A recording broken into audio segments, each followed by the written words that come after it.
Welcome to this experience where we dive into how unique experiences shape unique lives. I'm your host, Kyle Willis, and with me today I have the CEO of Gainsight, Nick Mehta. Gainsight helps customer success, post-sales, and product teams put customers at the heart of their business to deliver better outcomes and grow net dollar retention. Nick is a father, a husband, he's a big-time science guy, and a veteran in the SaaS world. Nick, take it away. Nick, thanks so much for joining the show. I appreciate it. Thank you so much, Kyle. It's awesome to be here. Awesome. That's a flavorful shirt. Honestly, I'm feeling a little underdressed after seeing that one come through. I love it. You got the lions in your background, so you're coming in hot too. I like that. That's my friendly reminder of me versus me. Oh, I love it. Yeah, I enjoy it. That's awesome. Well, Nick, yeah, I think just to start, I'd love to dive into, the early years, walk me through maybe just kindergarten through middle school, high school. What did you care about? Were you a sports guy? Did you know you were going to be in business immediately? What did that look like for you? Yeah, there's a few different stories kind of from growing up. I definitely was not a sports person. Absolutely, completely unathletic. And, I feel like there's that sorting process in kindergarten. And I have a 12-year-old and I was talking to our 12-year-old about this, about how in elementary school, the number one thing that makes you popular is running fast, right? The fast kid is the popular kid. And I was not the fast kid. I was absolutely not. I was the sad kid that was picked last at every sporting thing. And when I was growing up, they were still doing it that way. Now I think they've changed to make it much easier on people. So kids don't pick the teams, so I wasn't that. One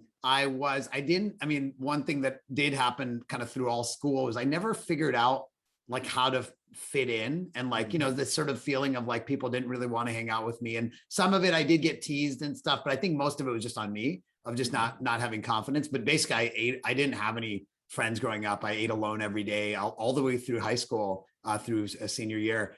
But I did, I was definitely into learning and science. Part of it was purely my parents and they, being, kind of the stereotypical immigrant, their bar was how do you achieve? It was all about achievement. They had me thinking about colleges from elementary school and things like that. I remember my dad worked in business. He never did anything too big, but he worked in ran some small kind of tech companies, 50-person, 20-person kind of companies. And we had, good lifestyle, but very much middle class. And I remember my dad kind of saying, and I think some of this was his own dreams of hey, he showed me a photo of Bill Gates, who was on the cover of Bill Gates, founder of Microsoft, on the cover of Time magazine as the youngest billionaire in the world. And him saying, oh, I hope one day you can do this too. And I think I was 10 years old. And so I was oh, geez, I'm forever going to feel like a failure from that moment. So definitely had didn't really fit in, was not athletic, but had a very big drive. And that drive was very much just trying to please my parents and live up to them. I wish it was something more noble than that. And then I was also very into science, still am. And so very interested in science. And, eventually that turned into computer science and tech and things like that. So, last thing, because I didn't have a lot of friends, I did have a bunch of computers. A ton of computers. My dad, because he his business basically repaired computers and stuff like that. So there'd always be these new computers in my house. And I was constantly like how some kids would work on their car. You're under the car working. I'm working on the computer. And back then, it was hard to get a fast computer. So I'm saving up money to buy a new graphics card for the computer to be able to play new video games and all that kind of stuff. So yeah, that was my childhood. That's crazy. So I guess heading out of high school and going into college, you already had this experience in working with computers. You knew you wanted to do something in technology. When did things start to click for you? When did you start to really find your groove and say, okay, here's something that I want to do. I'm going to pour my all into it. When did that start to click? Yeah. So a few things that happened, when I went to college. First of all, in college, actually, I did 2 degrees, and I would argue just to please both of my parents. My mom she thought computers were great, but she wanted to be a scientist. She actually studied physics in India growing up. Wow. And so but she never got to really pursue it. It was harder. There weren't as many opportunities for women in India back then. And so she, I think some of that sort of carried over to me. So she wanted me to, would love to be me to go into science and, be a doctor or something like that, be a scientist. And so I studied biochemistry as an undergrad. And had really no plans to ever do it, but definitely was trying to delay as long as possible, disappointing my mom. But I was able to do, I was that nerdy kid. I did a lot of AP classes in high school. So I was able to do my master's and my bachelor's together in 4 years. And so my master's was in computer science. So that was kind of like my real, what I was really into and stuff like that. And so that's kind of definitely what led me down the path of, okay, I love tech. I want to be, I knew I probably wasn't going to long-term be like the best programmer in the world. I didn't feel like I was smart enough to do that, but I did like the business side of tech, from kind of, maybe sometime around that era. And I had friends who were like talking in college about starting companies and all those types of things, doing side businesses. And one of my friends actually started a company, internet company. And this is back for folks listening. Some of you, this is like when you were little kids, the early .com era, kind of the late 1990s. Cool. And my friend started a company. I came on as a co-founder, and we were basically an e-commerce company. And my friend was a golfer. So that what we did was sell golf clubs and golf equipment over the web.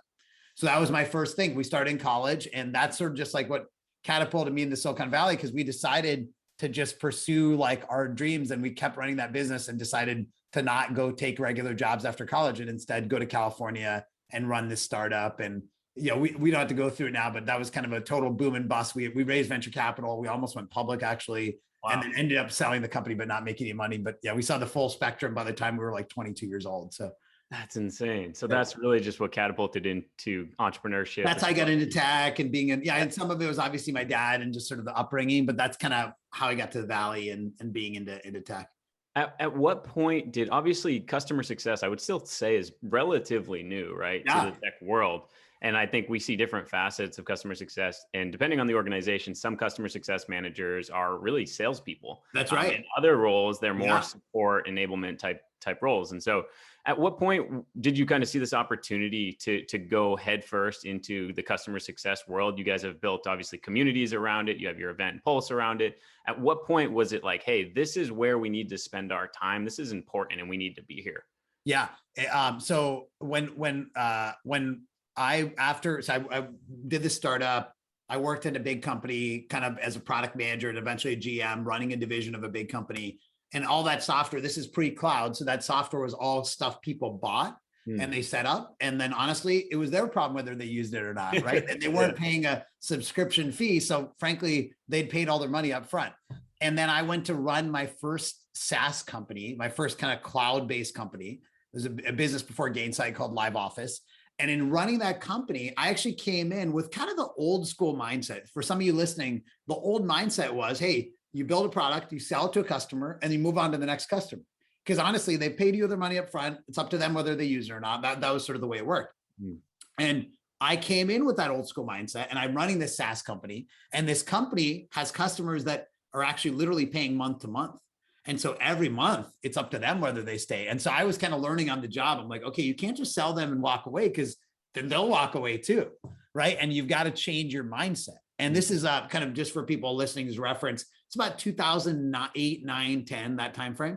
Yeah. And customer success as a term wasn't widely used. We actually had a team at my last company called this company Live Office. We had this team called client services. And I'm sure you've heard that term before, Kyle. These are the older terms. Yeah. And we had kind of account managers, and we had, national account managers for the big accounts, and we had, implementation people. But broadly, what they were doing today, you'd call customer success.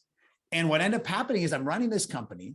I come in with that old school mindset. I'm spending all my time on sales and product, and then our churn is going up, right? This is kind of the wake up call every CEO has. And I'm like, how do we fix the churn? And then I start spending time with our head of what we would now call customer success. His name was Steve Wolf. And I ended up spending so much time with Steve because as a CEO of a SaaS business, it was like the most important thing, keeping and growing our existing customers. And so I was like, wow, this is such an interesting learning that when you go into the cloud, there's a totally different thing you need to go do. And what I looked around, I was like, wait, what do we use to manage all this stuff? And it was like spreadsheets and all that stuff. And we had software to manage every other part of our business, sales and marketing and HR. And we had no software to manage customer success. And so hence, Gainsight.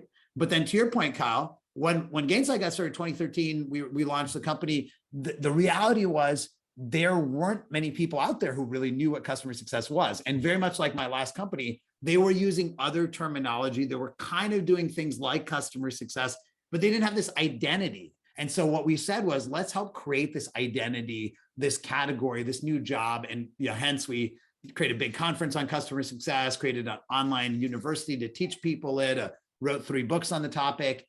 People talk about creating the category. That's what that was all about. That's crazy. Wow. Yeah. And I think customer success, obviously, some of the folks, even at ZoomInfo, are hyper intelligent on the product. They are very ingrained in their customers' workflows and really just helping their customers get to the next stage, whatever that looks like for them.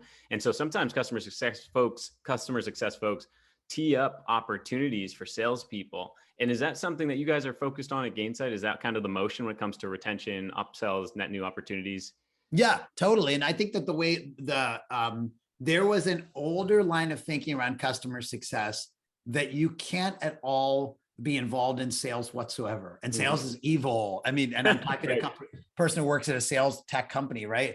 I think that's misguided. And it started out of good intentions, right? Because what you originally had was kind of maybe companies with old school sales models that are very transactional. The CS people are coming in with these noble intentions to drive adoption and value, that made total sense.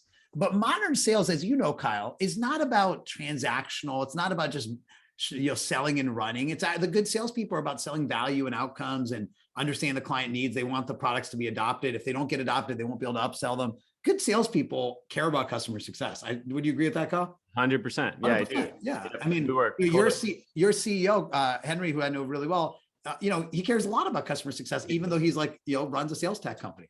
And so I believe that what's happened now is this really smart, thoughtful CS leaders have figured out, okay, we don't necessarily need to own all the revenue, but we need to be able to show the impact of what our team is doing on driving revenue. And we need to be partners with sales because we're all in it together. And at the end of the day, a customer that is growing with, ZoomInfo or Gainsight or other technologies is a customer that's getting more value. Customers don't spend more money if they're not getting value. Right. So the ultimate test of whether you're driving customer success is, are they growing with your spend with you? You know what I mean? And we know that net retention, I know net retention, which is not just keep your clients, but grow them, is the number one metric people look at for public SaaS companies, which means you got to grow your customers. And you also, in terms of building the relationships you think about internally, CSMs need to build those relationships with sales. One of the best ways to do it is to help drive that expansion. So expansion is not a bad thing. It doesn't mean the CSM needs to be on a quota for expansion. Doesn't mean the salesperson shouldn't be involved. I think that's wrong.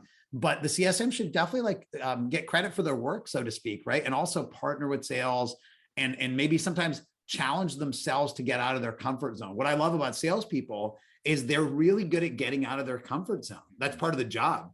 And you can't be a great CSM person without sometimes pushing the client to do what they need. You look at what you guys do, right? You guys have new solutions that you buy and build and so on. And at the end of the day, if somebody buys a new solution from ZoomInfo, I'm very confident that is going to get more value for that client, right? I mean, otherwise you wouldn't be launching these new solutions, right? And I'm sure there's some integrated value, like we're a customer of your technology. And when we buy new solutions from you, we're going to get more value because it all fits together. Right. And I think that really believing in what you do as a CSM is so important. I would argue that if you're a CSM and you don't believe that your customers should buy new solutions from you and expand and so on, you're working at the wrong company. That means you don't believe in your mission. By the way, then you're doing yourself a disservice altogether. So if you believe in what you do, sales is not a bad thing. That's good. That's a good word. So to break it down more simply, give me some examples of awful recommendations you hear in customer success today. Awful. Okay, great.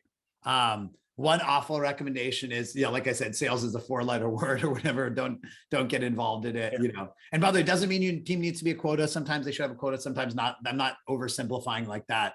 Another awful recommendation is just measuring kind of the lagging metrics. So for example, I am a company that sells, let's say, a 3-year contract for services for customer software.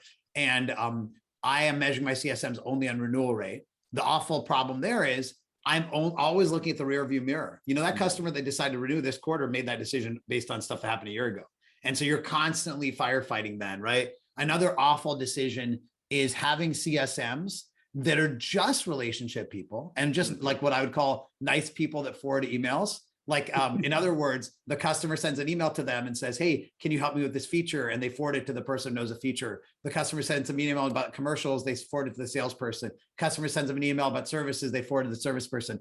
Your CSM has to have intrinsic value on their own. whether it's being a domain expert, whether it's knowing the product, whether knowing the commercials, they've got to have real value on their own. Another awful idea is setting up a CSM program in a company where they didn't have one before and going to the CFO and saying, this is going to be an awesome program and give me 10 headcount, and then not measuring anything. So that now a year later, the CFO is in looking at the budget and saying, okay, so what did you do exactly? And the CSM says, well, we worked really hard and we talked to a lot of customers, right? But no proof of value. Finally, actually very aligned with what I think you all do in the sales tech space, throwing CSMs at customers and saying, hey, just go figure it out, without thinking through process, without thinking through data, without thinking through workflow, without thinking through technology, which is obviously what Gainsight does, and just saying, hey, go figure it out. Let's get a bunch of smart people. And I kind of think that's like the old school sales. Remember when sales was like, hey, we don't need sales ops people. Yep. We don't need CRM. We don't need great data solutions like ZoomInfo. Just get some good salespeople and go throw them at the customers. Yep. Who does that anymore? Nobody, right? You would be an absolute fail. But there are CS leaders out there and CS orgs that are very old school that just throw people at the customer.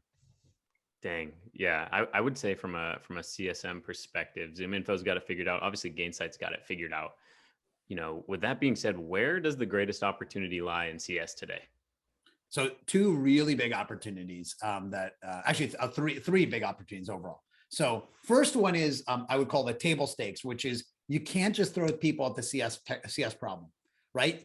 You guys are you're growing so fast, you're so big, there's no way you could have enough people to scale all your customers, particularly as your new products. So you've got to invest in automation, digital customer success, just ways to scale. Obviously, it's very self-serving because that's what Gainsight does. Of course. True, too. Yes. Okay. Number two is you've got to build a bridge between CS and product. There is nothing more scalable than the product in terms of customer success, vis-a-vis the product getting users to adopt new features, vis-a-vis the engineering team building the right features in the first place, building them in a way that's really easy to use, right? And there's no number of CSMs that can ever make up for aligning to the product. And number three, really aligning with sales on that integrated customer journey. You and I and all of us use terms like pre-sales and post-sales, but that concept is totally antiquated, right?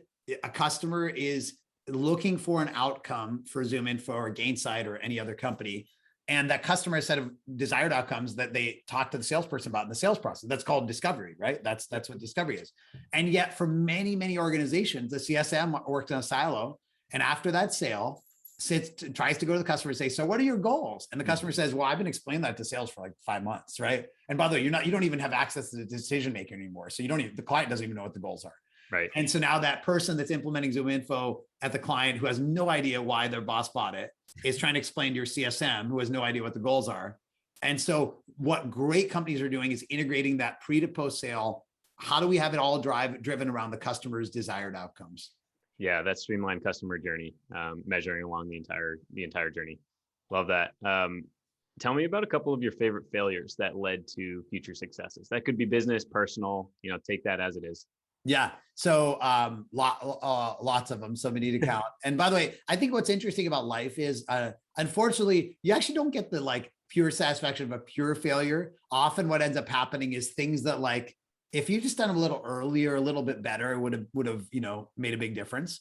I think one area where, if you said just as a group, one of the areas where I have made mistakes over the years is, we're a very values-driven company, extremely values-driven, and not making sure that all leaders are always living up to all those values, right? And that creates that crack in the armor where it's like, yeah, Nick cares about the values, but what about so-and-so? Do they care or not? And that exposes you. And so you got to hold a really high bar on your leadership, in my opinion, if you're the CEO or your leader.